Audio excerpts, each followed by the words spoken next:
Good afternoon, everybody, and I want to welcome all of our ISM chapters joining us today, ISM members and guests. Please be sure to ask our speaker today for any questions you may have on this particular topic, and please use the chat or the Q&A tab. Now on to our presentation, because that's what we're here for today. Our speaker today is Tom Cook, who is a returning presenter, and we appreciate Tom coming back and giving us, showing us more great content.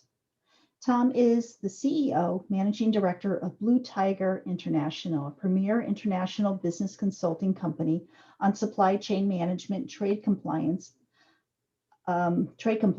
purchasing, global trade, and logistics. Tom was the former CEO of American River International in New York and Apex Global Logistics supply chain operation in Los Angeles. He has over 30 years of experience in assessing companies all over the world, managing their import and export operations. He's also a member of the New York District Export Council, sits on the board of numerous corporations, and is considered a leader in the business verticals where he works. Tom has a vast amount of experience. And at this point, I'd like to turn the stage over to Tom to do his presentation for today. Thanks for joining us, Tom. Thank you all. Thank you all for attending. And I want to special thanks to Kathy Perna for organizing this. She does a great job for ISM New Jersey and some of the other ISM chapters and so forth, and really brings a lot of value to what she does. And also Lindsay Dinney of my organization for setting this whole event up. So the whole point of the conversation is going to touch these subjects that I've outlined here. Why should we consider sourcing globally, the global challenges in looking overseas in foreign markets for our products and services. I'll do a couple of case studies throughout the presentation, talking about the importance of Incoterms, finding suppliers, negotiating terms, inbound supply chains, and kind of bring it in a summary form towards the end with some recommendations and best practices. And as Kathy mentioned, we'd like to make this as interactive as possible. So please, if you have a comment or a question or point that you'd like to make, feel free to jump in and do that, and we'll try to address it as you put it forward. So many of you have been in some of my presentations in the past. I run a company called Blue Tiger International. I've been involved in supply chain for more than 30 years, and that's the whole crux of this type of presentation. I'm going to share with you the experiences that I've learned along the way, and try to point out some of the things that will help make your job somewhat easier. So when we talk about sourcing globally, the point that I always make to the executives that I work with in my practice is at the end of the day, a certain percentage of your activity almost has to be involved in sourcing globally, meaning that you're going outside the United States to look for the options of where you can buy your products and services, finished goods, raw materials, components, parts, and so forth. And the driving factor for that happens to be cost as a primary generator of that initiative to look overseas. And the reality is that in lower cost markets, such as China, such as India. I just placed a company down in the Dominican Republic, Mexico, Vietnam, Taiwan, South Korea. These are all markets in which their manufacturing cost is considerably less than it is here in the United States. So even though we might have other costs involved in moving the goods from the foreign point of origin here to its point of utilization in the United States, we still find that the costs can be favorable in looking overseas. To a lot of companies, when they look at the concept of sourcing, diversification of the sourcing portfolio is a reason to try to look overseas as well, so that you're not concentrated in any one particular area. And that concept means that if you are only sourcing in the United States, there might be benefit in looking to overseas markets. And we always say that if you're focused in one country, which a lot of companies are in China, as an example, you really want to diversify that portfolio as well. And when we bring risk management into the supply chain, that's a driving factor as well, is that the more you can diversify your portfolio and bring the sourcing to various locations in different parts of the world, you create an opportunity for lowering the risk and also bringing in this concept of alternative sourcing. So why source globally? Come right back to that primary purpose of cost, and cost is really the driving factor. But also understand that manufacturing options in the United States are limited, is that we've been in a program now that has gone back almost 40 years, of which US companies have moved a certain percentage, if not all, of their manufacturing overseas. We've seen various industries totally leave the United States and find places around the world where they manufacture in, particularly on lower cost items, okay? So if you are looking to be in the textile business, as an example, you have significant limitations. If you were in the chemical industry, you have significant limitations. If you're involved in electronic components, you have significant limitations here in the United States. And then as companies look at the whole concept of how they run their business models, the difference between globalization versus isolation. And we have to keep in mind that even like a country from China, which we do a significant amount of importing from, where they do a significant amount of manufacturing on our behalf, is that they also are a market for our goods and services. We sell them a tremendous amount of equipment. We sell them a tremendous amount of education and training and financial services so that they can do what they do. And that's the concept of globalization versus the concept of isolation. So some of the challenges that we face in thinking through our options in looking for foreign sources is first is trying to find foreign suppliers, and appreciate that because of the pandemic in the last 18 months, that has even become more difficulty because travel has diminished, if not gone away completely, has diminished pretty dramatically. And then once we find a supplier, the ability to manage that supplier who might be 12,000 miles away. Then we have political and economic issues that come into play that impact all aspects of trade. Then we have the logistics, which is the movement of the goods from point A to point B. And then we have an important area, which is trade compliance management. And when we talk about trade compliance management, we're talking about the detail involved in making sure that we meet all the regulatory requirements in the country that we're buying from, as well as the United States, as the goods cross the border and enter into the US economy. So finding foreign suppliers, some of the things that we found to be successful is Google all by itself. Okay, I mean, Google is a powerful tool. Most of it used in our business every day for lots of different reasons, but it is a starting point. It's not an end all for sourcing, but it's not a bad starting point of looking up particular types of manufacturers or suppliers in foreign markets. We've had a lot of luck in advertising with purchasing, meaning that we go into a national media source in a particular country and we advertise directly that we're looking for manufacturers or distributors of particular products, finished goods, raw materials, components, and so forth. In some cases, we have found buying agents who work on behalf of US companies and the factories overseas in trying to make purchases. Consulate services can be very robust sources as well. Appreciate the fact that every country in the world has consulates here in the United States. A lot of them have economic and business divisions where they try to hook up the manufacturers in their country to potential buyers here in the United States. One such is the Malaysian consulate in New York City. We use them a lot. They actually have a business development officer on their staff. We contact that business development officer, we tell him what our needs are, and he puts us actually in contact directly with a number of potential manufacturers and suppliers that are located in Malaysia. But I highlighted in yellow there, industry trade shows. That's one of the biggest opportunities that really exists for purchasing managers and people in supply chain to find suppliers from other countries. The trade shows obviously have had a huge impact in the last 18 months in either being eliminated or being done virtually. So they're not as well attended or as well impactful. But as we all know, as the pandemic starts to subside and things get better, these trade shows will actually come back, and you'll be able to walk through an exhibit area in Chicago or Orlando or Los Angeles or Las Vegas, and be able to get to meet people from all over the world looking to sell their products and services here in the United States. Foreign finance suppliers, there are selling agents that specifically work for various factories and supplier sources overseas. There are buying agents that work for the buyers here in the United States that focus on particular areas of the world, particular countries.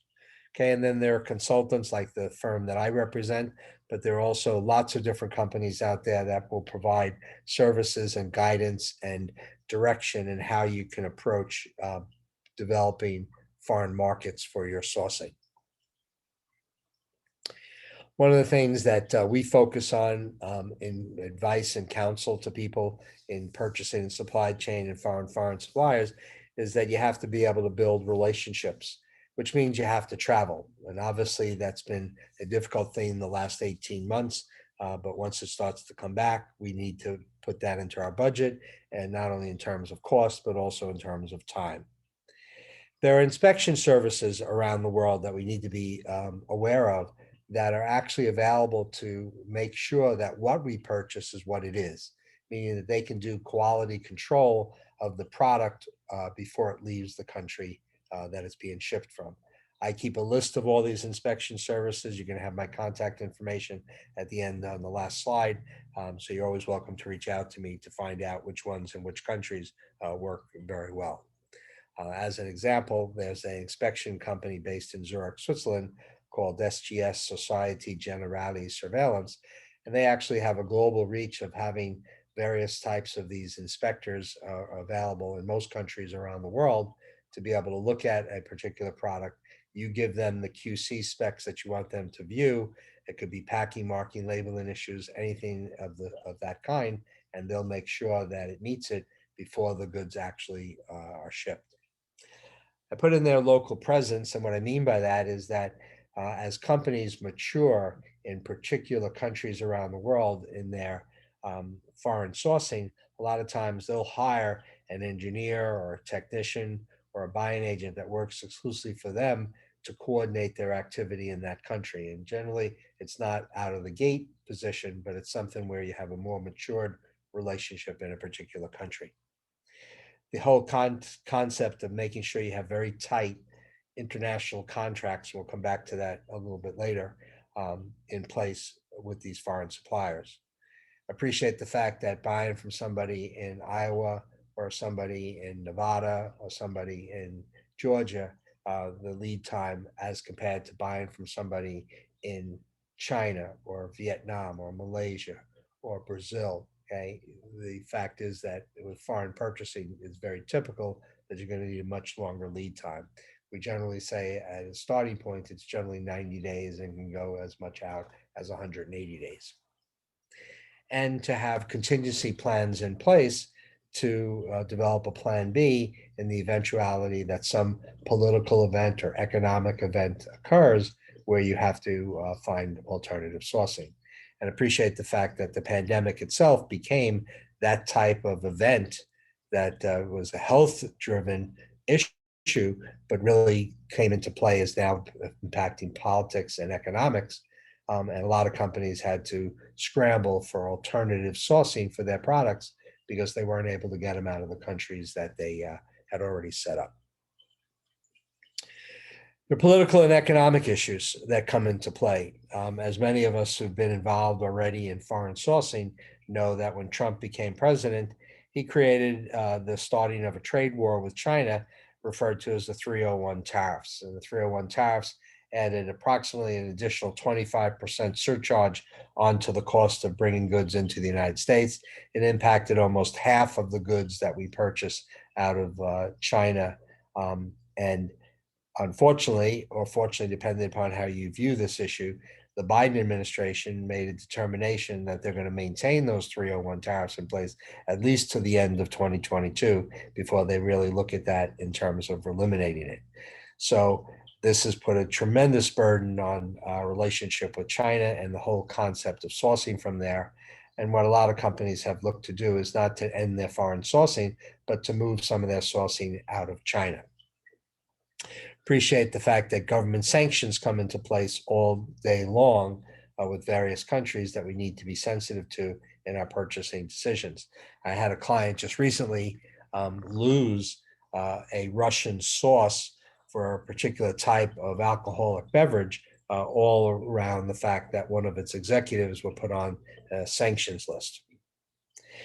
You have country issues in places such as Venezuela, Myanmar, and Iran, where we have difficulty in any kind of relationship with all kinds of restrictions and how we proceed with business in those countries. One of the other issues that we have to be dealing with is the value of the dollar and the currency fluctuations that take place, which means that we have to be very careful about when we do make a purchase overseas, what currency are we going to utilize? And appreciate the fact that generally we buy and sell in US dollars, but in some countries that may not be the most competitive way to go. What a lot of companies do is through their chief financial officer or through their banking relationships, help them manage this currency issue so that they know in which case, what currency should they buy in.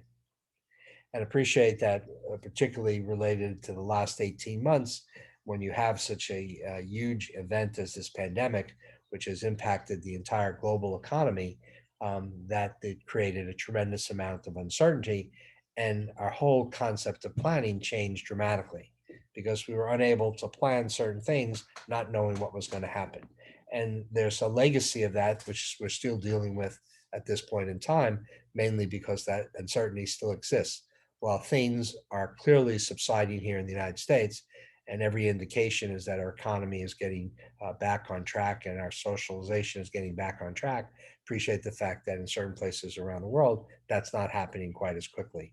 Most of South America, as an example, is struggling, particularly countries like Brazil and Venezuela. And appreciate that certain countries in Europe still have hotspots that are struggling, Italy, France, and Spain as three examples. While Asia has it mostly under control, that seems to be stabilized. You have to appreciate that a country that sits between the Middle East and Asia, which is India, has pandemic conditions which have exceeded almost every country's numbers pretty extensively. So we have to be concerned about this impact as well. When we talk about logistics, which is the whole concept of moving the goods from point A to point B, okay, we have a number of costs that we have to factor in that becomes critical. The first is the acquisition cost of the product. And generally, the acquisition cost, which is what we're going to pay per unit with a particular supplier or manufacturer overseas, as a general statement, that cost will generally be competitive. But we need to understand what the landed cost, which is the additional cost that we're going to pay to get those goods from that origin point to our point of utilization, to our warehouse, to our manufacturing location. So we have freight that comes into play, and appreciate that in the last 18 months, freight costs have almost tripled.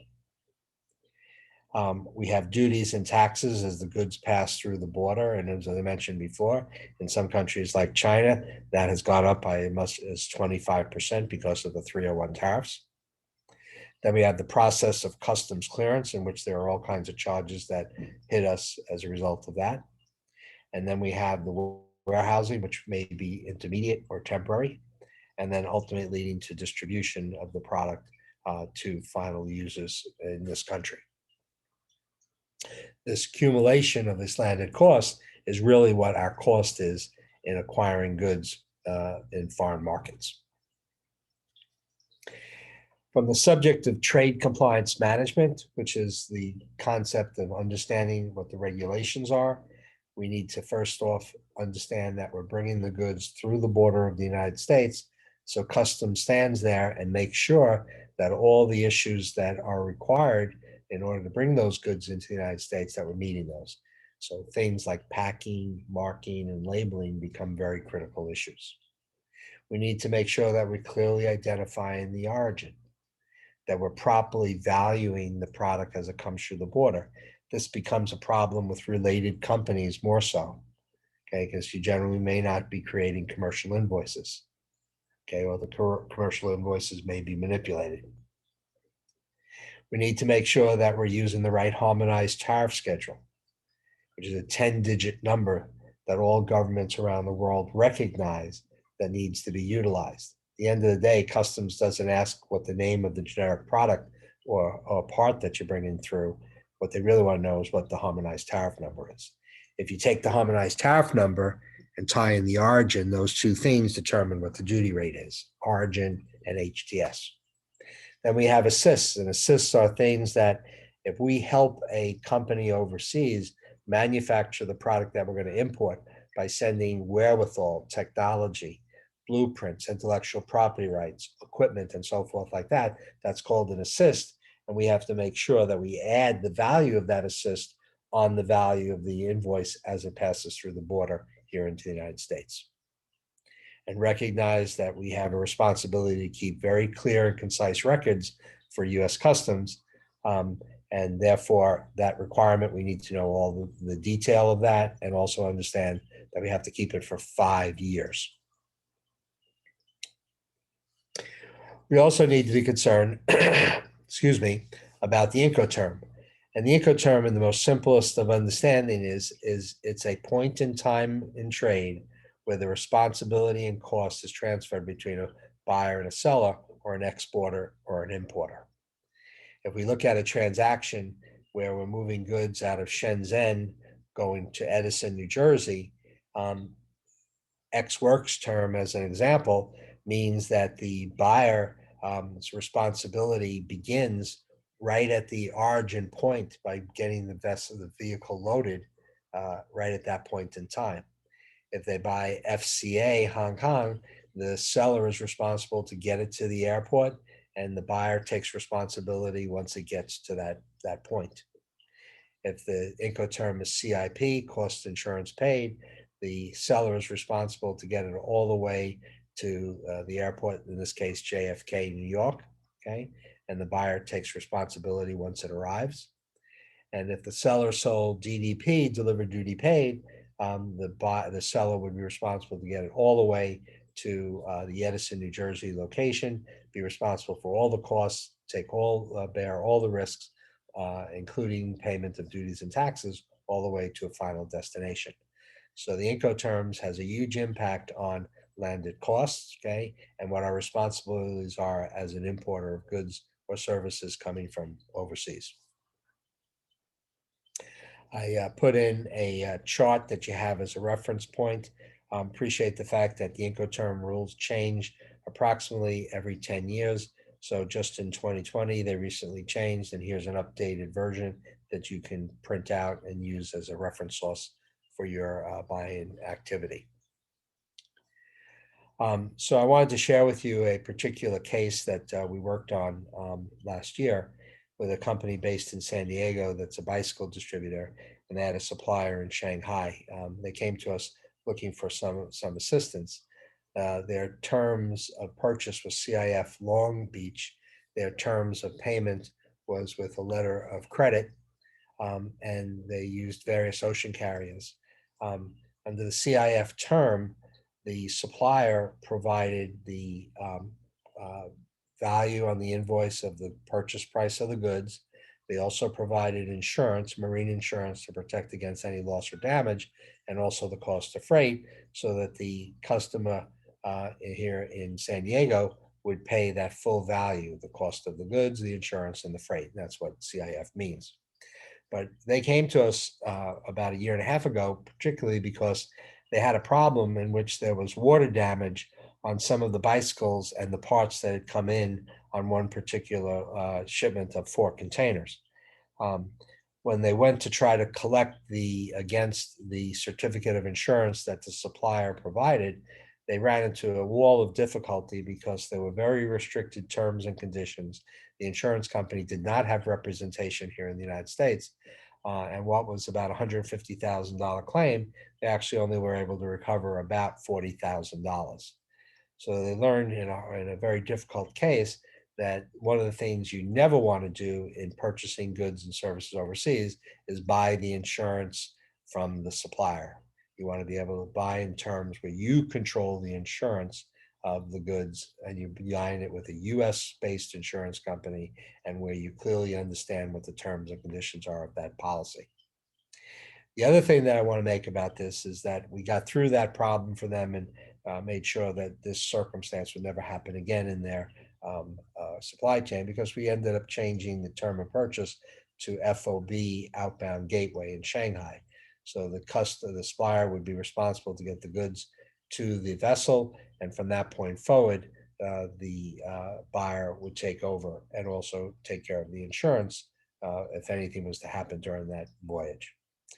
But one of the things that we also identified was that because this company was buying close to $250 million worth of bicycle and bicycle parts, that if they actually purchased from an Ex Works term, that they would be able to produce a lower value that's being declared to U.S. Customs, and therefore save about another $75,000 to $100,000 a year by just changing the Incoterm of purchase to a Ex Works rather than an FOB, which is eventually what we went to. So having this kind of detailed understanding of how Incoterms come into play, how insurance comes into play is a very critical aspect, which is one of the reasons that points us to the fact that you really should use various degrees of expertise in terms of the companies that you engage to help you manage your supply chain responsibilities. So we need to negotiate the terms of our purchase agreements. So making sure that we either have somebody on staff who has that expertise or we're reaching outside of our company. The concept of using a qualified attorney to help us, understanding that we have to deal with not only the laws here in the United States, but the local laws that apply to the country that we're buying from, and also understand that the culture comes into play of how we approach the negotiation and how we approach the whole relationship of developing a contract. Always appreciate the fact that the concept of a contract, the concept of agreement changes very dramatically from one culture to the next. More specifically, when we talk about a contract, some of the things that we've learned over the years, keep in mind that in our practice, half of the work that we get is putting out fires. So we get a hard lesson in the things that can go wrong in international trade. So we draw down in favorable conclusions on what you can do to avoid a lot of those problems. So obviously the price has to be a negotiated point, but also the quality control and the standards that you want to hold that supplier and manufacturer to has to be done very clearly, concisely, and tightly. That there needs to be consequences if they do not perform. We need to also bring into that agreement what the packing, marking, and labeling issues are to make sure that they're not conforming to the rules in their country of origin, but to the rules here in the United States. And always appreciate that we have all kinds of consumer protection laws that protect us, that specifically have to clearly state how goods get packed, how goods get marked and labeled as they pass through the border coming into the United States. We have to work on making sure that the PO, that purchase order is done the way it's going to perform in terms of the relationship with that supplier. So the timing of the PO, the legality of the PO, and the amount of detail that needs to be put in that PO to lock in a circumstance to make sure that that supplier is going to be able to perform. We have to identify the currency and the mechanism of how payment is going to be made. We have to make sure that we understand the import regulations here in the United States and build whatever requirements that the supplier has to meet relative to the guidelines that they have to do in manufacturing or labeling the goods. For example, we have electronics, we have UL certifications that have to be met.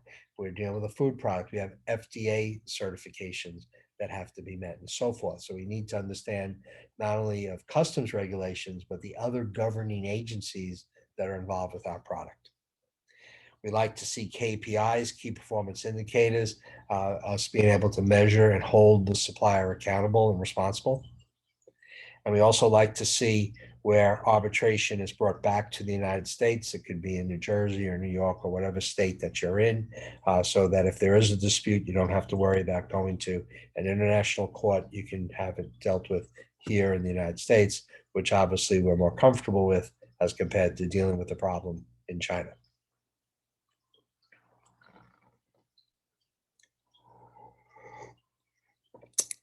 Impactful of something that we buy from overseas and purchase from overseas. We have to be sensitive to the demand planning requirements that change. Purchasing something from a company in California and then looking at purchasing something from a company in Vietnam, the demand planning process is very different. Always appreciate that we're going to have domestic distribution, generally followed if we're also doing manufacturing. So that comes into play on how we handle the inbound supply chain management. And then we have the local trucking or e-commerce services in moving our product from our manufacturing or warehousing location to final destinations. And logistics movement, it's typical that most companies reach out and utilize a service provider. When we say service provider, we're talking about a 3PL. We're talking about a freight forwarder or a custom house broker. So any one of those companies could come into play. Generally, accessing a quality freight forwarder, custom house broker, 3PL is a critical aspect. They become very important partners. One of the things that we keep is a list of some really successful and quality forwarders, brokers, and 3PLs. You're welcome always to reach into us to get some guidelines and also some referrals. Appreciate that there's a process involved which requires a tremendous amount of detail.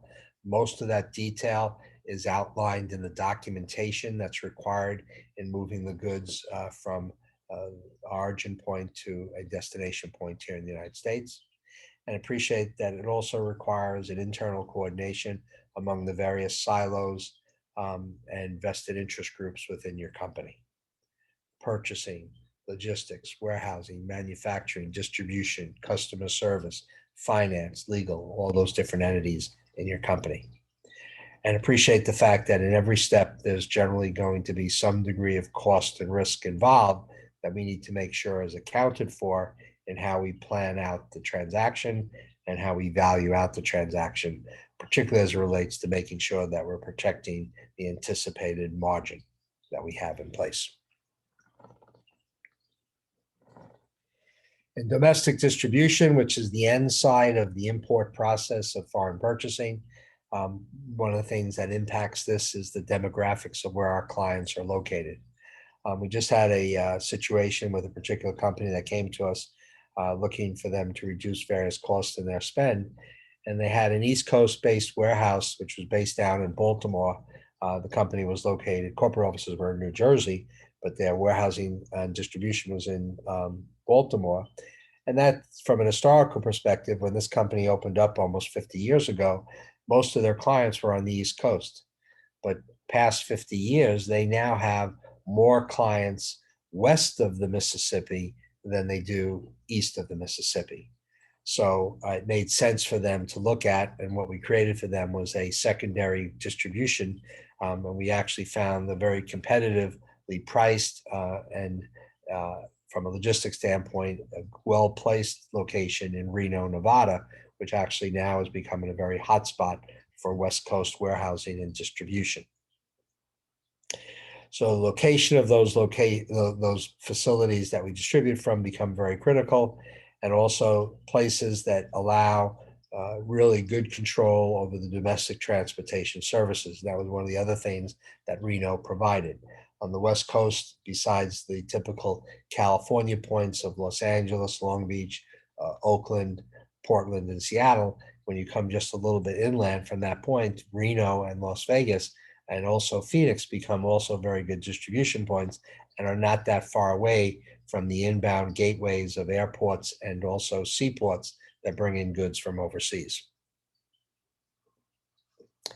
In the demand planning section, we all know that probably the two critical factors is historical data and future anticipated data that comes in the demand planning.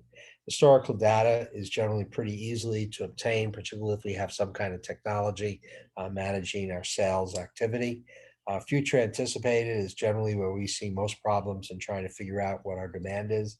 And this requires a tremendous amount of pressure on our sales and customer service personnel to feed back into the organization quality information on what the client needs are, which is really where the demand is generated from. This will fall into place in our timing from our overseas supplier, working closely with them and understanding their manufacturing process, also their inbound supply of raw materials and components to make the things that they make for us. The array of potential complications that could come into play, making sure we understand what those are, and recognizing that there are a tremendous amount of technology that's available in the bigger operating systems like JD Edwards and Oracle and SAP. They have all kinds of demand planning write-ons that you can add into the system. And then there are a tremendous amount of standalone WMS systems and TMS systems that help us with more successfully managing our demand planning responsibilities. We also have to bring into the factor that in the last 18 months, we've dealt with this COVID-19 pandemic. And it has had a direct impact on capacity and demand. And the fact is that even though at the beginning stages, when we were in February, March, and April, the economy basically stopped all over the world, but it quickly put on a tremendous demand of products and services that created a capacity crunch in all the manufacturing markets around the world and the transportation infrastructure that supported those markets. And that capacity and demand issue, starting in April and May of last year, has increased dramatically every month since. And even as we are now in the month of June, our anticipation is that this is likely to continue all the way through to the first and possibly the second quarter of 2022. What this translates and means is that there is tremendous additional costs involved in purchasing goods and tremendous delays in the movement of the goods. A lot of people are very concerned about inflation here in the United States, and anybody who does grocery shopping or any retail shopping will really clearly see in the last 4 or 5 months that the general pricing has increased dramatically. And this is a major concern. Part of that has to do with this capacity and demand issue. And one of the consequences of this whole thing is a continuation of uncertainty in our planning process. Besides the whole transportation infrastructure being stressed at this point in time because of this, also the entire warehousing and domestic distribution system here in the United States is being stressed. If you're looking for warehouse space, it is not readily available. You go back 2 years ago, almost in any city, you could find 250,000, 500,000 square feet of warehouse space if you needed it. If you were looking for that kind of space in most of the metropolitan areas around the United States today, that would be very difficult to find. Not impossible, but difficult. So some of the things that we provide in guidance to companies dealing with these issues is that one, you have to develop various options, which means that you have to be able to have a great outreach into different companies, 3PLs, freight forwarders, custom house brokers, making sure that you know where are your options and where you can supply from, not only in the United States, but in the various countries around the world. You have to have a mindset of turning over as many stones as possible. Plan conservatively, but with a liberal mindset, meaning that you have to plan conservatively, always erring to the side of caution, but with a more aggressive liberal mindset of how you approach that subject. And you need to build into your models an anticipation that there's going to be cost and delay all the way through to the mid part of 2022. China, which is the #1 country in the world that we source from, we need to rethink this strategy as well. In the last week, my staff, which does a lot of tremendous amount of outreach into resources of information flow into our organization, has found almost 4 or 5 articles now written in major publications, all talking about the concern that major businesses here in the United States have, as well as in Europe, of their dependency on China for sourcing. And their biggest concern is the political side of this equation, and the fact that the United States and some of the European countries are at their worst in terms of their relationship with China, and the threat of China politically and its power grab, not only in Asia, but in other places around the world. If anybody listening is paying attention to what's going on in the economy in China, in the African continent, is China is making significant strides and significant investments in that part of the world, whereas Europe and the United States has pulled back dramatically. So companies are rethinking their strategy for both short and long term. We need to be attuned to what's going on politically and what's tuned to going on economically. For all of us in supply chain and specifically in purchasing, you need to really spread through this information resource and have a daily read, if not weekly read, of what's going on in various countries around the world so that you can make better, more informed decisions. Appreciate the fact that the 301 tariffs, which we talked about earlier, are in place. They're not likely to be removed by the Biden administration, and they're not even going to start looking at this until the end of 2022. And our sensibility is that the circumstance with China will get more difficult, and those 301 tariffs in some form will be held in place, probably for a much longer period of time. And our costs for goods will have slowly increased, as I pointed out earlier, in the last 18 months will continue to increase, of which the consequence of that is inflation. Some of the things to think about specifically relative to China sourcing alternative options, I'm sharing with you internally. I have a whole team of engineers that do supply chain on alternative sourcing, and the things that they look at is right in front of you here. Is first of all, we look to countries in which we have free trade agreements. Okay, the United States has well over 16 free trade agreements. Canada, Mexico, USMCA, which is the largest agreement we have in place. We have a South Korean free trade agreement. We have one in the Caribbean Initiative. We have one with Australia and New Zealand. We have one with Israel, as some examples, and so forth.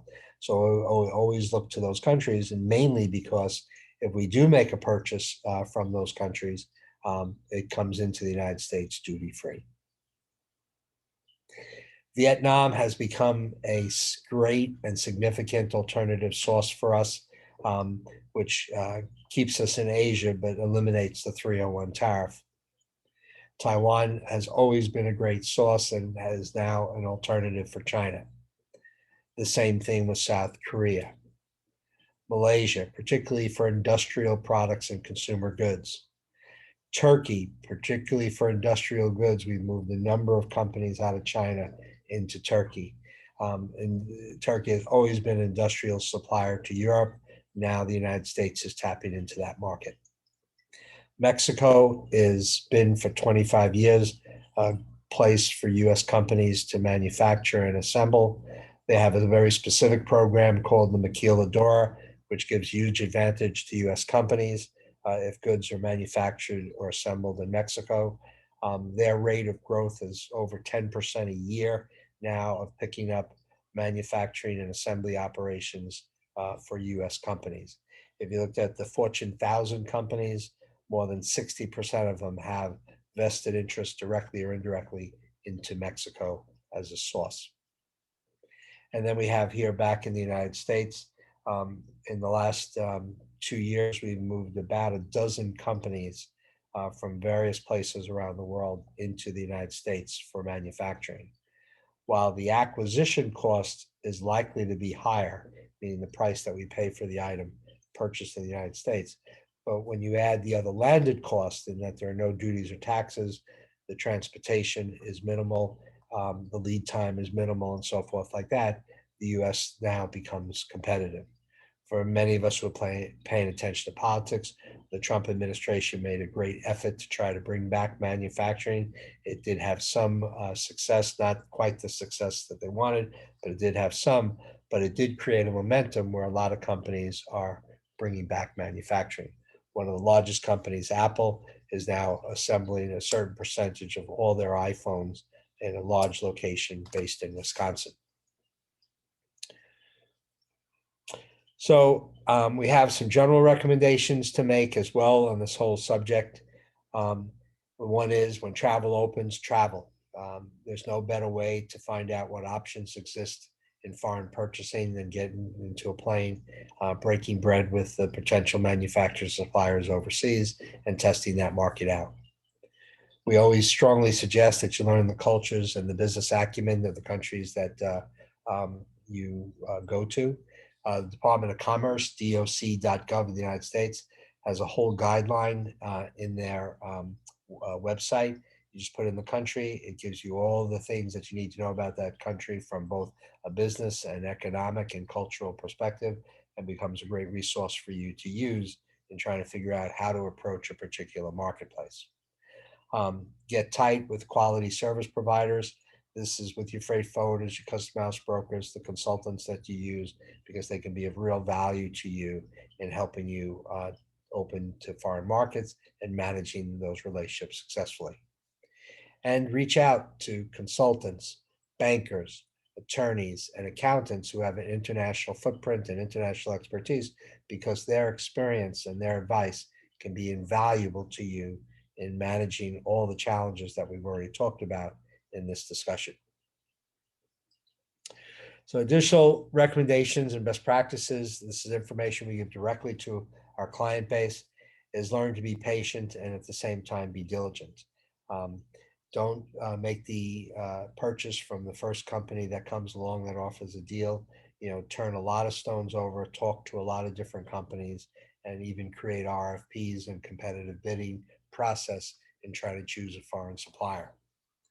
Being diligent means paying attention to all the detail that we just talked about. Create a checklist of all necessary steps that are unique to your business model and that are unique to your supply chain. And recognize that you don't work in supply chain or purchasing independently. You work as a silo in your company. So you need to make sure that you're coordinating all this activity with the needs and the wants of the stakeholders and the other parties in your company that have vested interest. And lastly, emphasize is really develop all the necessary relationships and all the resources, many of which we talked about. And as part of our obligation to ISM and the work that we do for the ISM New Jersey, the other chapters, and for Kathy, is you're always welcome to come into us. There's a free 2 hours worth of consultation that's available to you in getting basic information, and we can point you in some direction. So we're always available to assist you in any question that you might have. Also, think about the fact that in looking at trying to lower our landed costs and being competitive, protecting our margins, is the thought of free trade agreements. Also, keep in mind that drawback is anything that we import that we pay duties and taxes on that gets exported. We can get back the duties and taxes through a drawback process. And something that I've emphasized now for more than 20 years, but certainly more in the last 5 or 6 years, is the use of foreign trade zones, where you can convert over your manufacturing or your distribution locations into foreign trade zones and get tremendous economic advantages by doing so. So in summary, foreign sourcing really creates an opportunity, but the key is to identify what challenges are specific to you and your supply chain, proactively managing those challenges. And while there are not easy answers for every problem, there are answers if you turn enough stones over. Developing key relationships and resources, and recognizing that foreign sourcing, while there is a certain amount of challenge attached to it, is really both a necessity and also a value add in bringing opportunity to your supply chain and how it's managed and run. So with that, I will close. It was great being part of this discussion and delivering this information to you. I'll open it up for any questions that you might have. And on the last page is my contact information if you have a question or a comment to make following this event. So with that, I'll hand it back to Kathy. Okay, we do have a comment from Mark. Good point on having arbitration done in the US. A question from Julian. Hello, what was the part about Apple and Wisconsin manufacturing? Just at the beginning of the Trump administration, Apple announced, along with a Chinese trading partner, that they were building a 1 million square foot facility just outside Kenosha and outside Milwaukee that was going to be involved in the manufacturing and assembly of the Apple products, principally the iPhone. And that facility is now not completed yet, but almost completed, but they have started the process of doing some of the manufacturing and assembly of that product now. So it's just an example of a large company who has brought back manufacturing to the United States and have found a way to do it competitively. Oh, thank you. And we have another question from Norm. How can sourcing from Turkey be justified in light of the toxic politics espoused by Erdogan? Similar to China, I would say that the answer is that if you looked at the political relationship between China and the United States since Nixon opened up the country back in the 70s, it's always been toxic, and we couldn't be more 180 degrees divergent.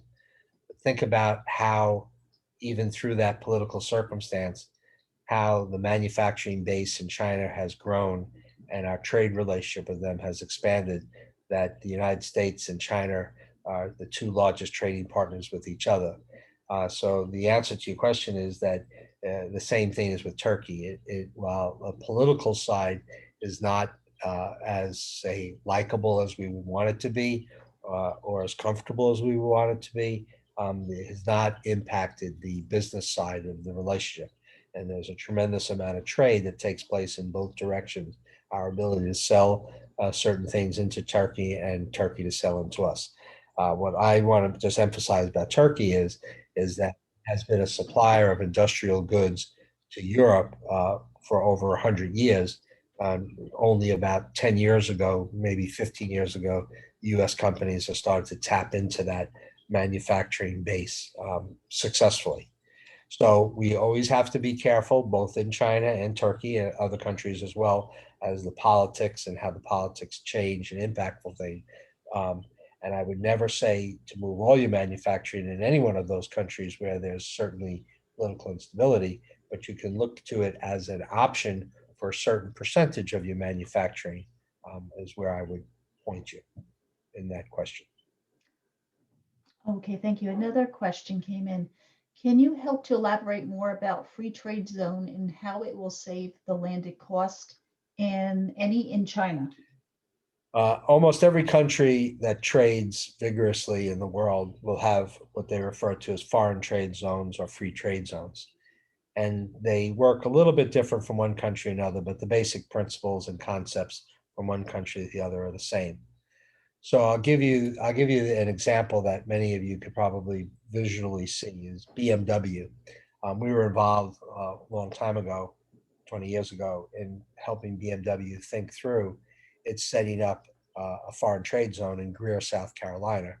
And it's now one of the largest industrial locations in the United States. So BMW imports an automobile from Europe. It pays a certain duty rate on that automobile when it comes into the United States.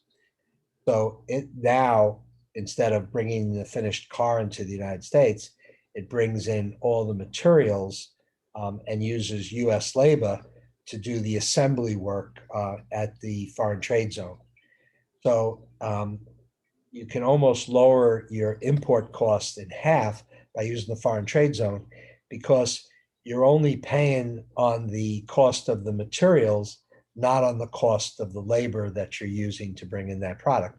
So if you had a $50,000 automobile coming out of Germany, but its parts and components were 25,000 of that. When that comes now out of the foreign trade zone, the U.S. labor side of it, the other 25,000, is not accounted for because it was never imported. So you reduce your landed cost almost in half by that consideration. Other things related to foreign trade zones, if you have what's called a substantial transformation occur in the manufacturing process in the warehouse and manufacturing assembly location, and you get the opportunity is the finished product or the components or materials, which gives you the lower duty rate. Customs says you can pick whichever one gives you the best value when it comes through the border. So that's another reason. Some companies don't manufacture or assemble in foreign trade zones. They just use them as distribution locations.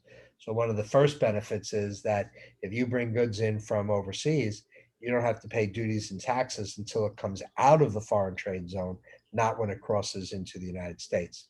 So you could defer your tax and duty obligation for a very long period of time, actually indefinitely, because there's no storage deadlines within a foreign trade zone. Storage can be indefinitely.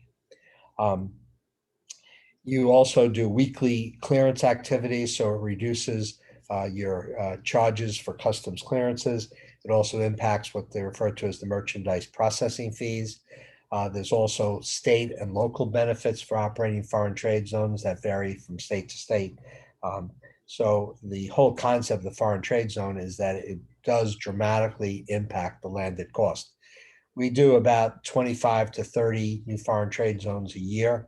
And in each case, we build the financial model as one of the first steps in the process. And the financial models generally will have an impact of anywhere from as low as maybe 10 to 15% of the landed cost to as much as 60, 70% of the landed cost that we're able to eliminate in case by case when we look at these foreign trade zones. Okay, thank you. We have one last question for everybody that can stay. What Incoterms is good for importing products in the U.S.? Ex-Works, FOB, CIP, CIF. Why is this Incoterm effective for the U.S. market?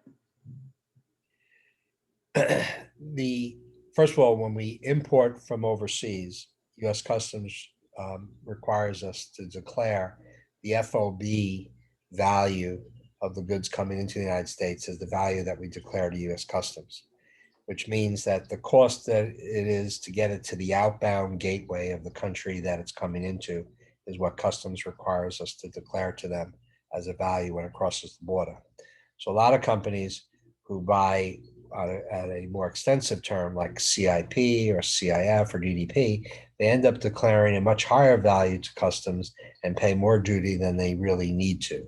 When we do our assessments and analysis for companies of their landed costs, we find that many companies pay way beyond what they need to because they're declaring the wrong value to U.S. Customs. So our preferred choice is either FOB or Ex-Works is always our preferred choice of when an importer or a U.S. company arranges foreign purchasing. Ex-Works is at their facility. FOB is at the outbound gateway. You take control of the goods at the earliest point that you possibly can, and it just makes for a much better circumstance in terms of trade compliance and in terms of cost to use Ex-Works or FOB in your import management program.